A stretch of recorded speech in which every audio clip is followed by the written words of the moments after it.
Jangan lupa like, comment, and subscribe channel YouTube TVRI Bengkulu dan nyalakan lonceng notifikasinya.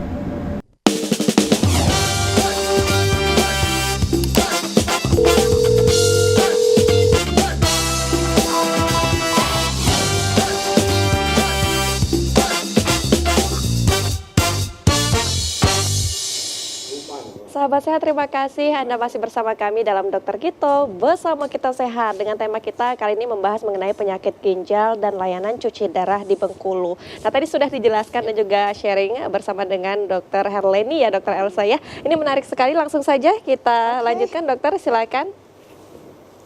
Baik ya, kita ngobrol lagi mengenai penyakit ginjal kronik ya. Tadi kita bicarakan bahwa ginjal itu memang ada dua. Jadi Allah menciptakan ginjal kita berjumlah 2 buah, kiri dan kanan, dan sebetulnya kita itu bisa hidup hanya dengan 1 ginjal yang sehat. Sehingga dimungkinkan pada transplantasi atau cangkok ginjal, orang yang dengan ginjal yang kedua ginjalnya sehat itu bisa mendonorkan 1 ginjalnya kepada resipien atau orang yang menderita gagal ginjal, dan dia bisa hidup normal ya.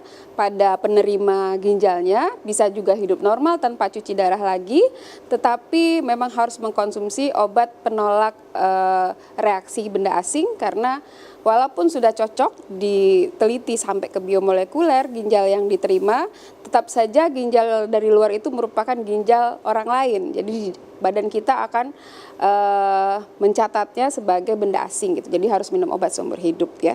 Jadi 2 ginjal kita letaknya di kiri dan kanan, letaknya retroperitoneal atau di belakang ya, di belakang ada sehingga masyarakat suka bilang buah pinggang. Ya, memang karena letaknya di belakang ya. Jadi ukurannya sekitar 11 kali 6 kali 3 atau sekepalan tangan ya pada orang dewasa. Beratnya hanya 120 sampai 170 ya, kurang lebih 1,5 on. Kemudian dia banyak nefron. Nah, nefronnya sampai berjuta-juta. Nefron ini adalah bagian terkecil dari ginjal yang berfungsi untuk menghasilkan air seni atau urin gitu ya. Kemudian dia diperdarahi sampai 1 liter lebih per menit gitu.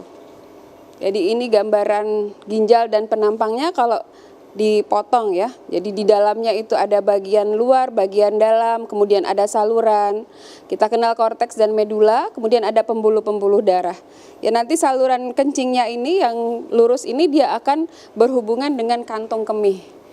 Setelah di kantong kemih urin akan terkumpul penuh sekitar 200 cc, maka akan timbullah rangsang untuk mengeluarkan kencing atau ingin BAK ya gitu.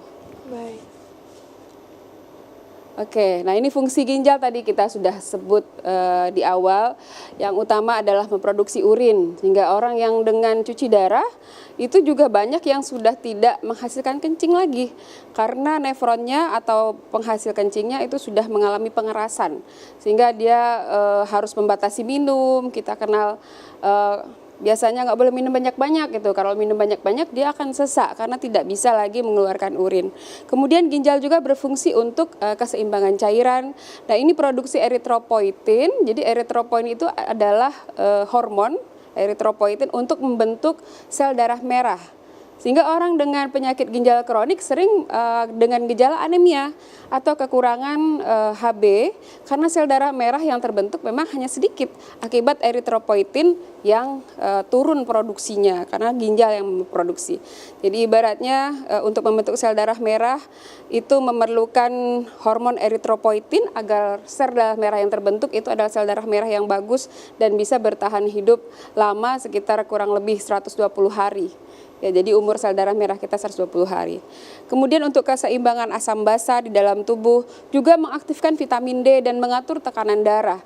Jadi orang dengan penyakit ginjal kronik sering sekali tensinya melonjak ya sampai di atas 200 meskipun dia sudah minum obat penurun tekanan darah sampai 3 macam, 4 macam, karena memang pengatur tekanan darah pengatur utama yaitu organ ginjal itu memang sudah terganggu. Oke ya. Nah, kemudian ada tadi kita sebut penyakit ginjal kronik. Jadi secara definisi penyakit ginjal kronik itu adalah gangguan pada ginjal ya yang menyerang baik fungsi maupun struktur anatominya yang berlangsung selama 3 bulan atau lebih. Jadi kita bilang kronik itu batasannya adalah 3 bulan. Kurang dari 3 bulan kita sebut itu adalah penyakit ginjal akut atau gangguan ginjal akut kalau istilahnya sekarang ya. Yang kalau akut tadi kita bilang dia bisa ada harapan untuk sembuh sempurna. Nah, ini data dari IRR atau ini adalah pencatatan jumlah pasien yang menjalani cuci darah di seluruh Indonesia. Jadi kita bisa lihat di sini di tabel paling ujung itu 2020 ya, data terakhir yang terbaru belum ada. Jadi kita ada pasien aktif 130.931 orang yang menjalani dialisis atau cuci darah di Indonesia. Dan untuk di Bengkulu sendiri kita mempunyai 9 unit dialisis dan menangani lebih dari 500 pasien ya di seluruh provinsi Bengkulu.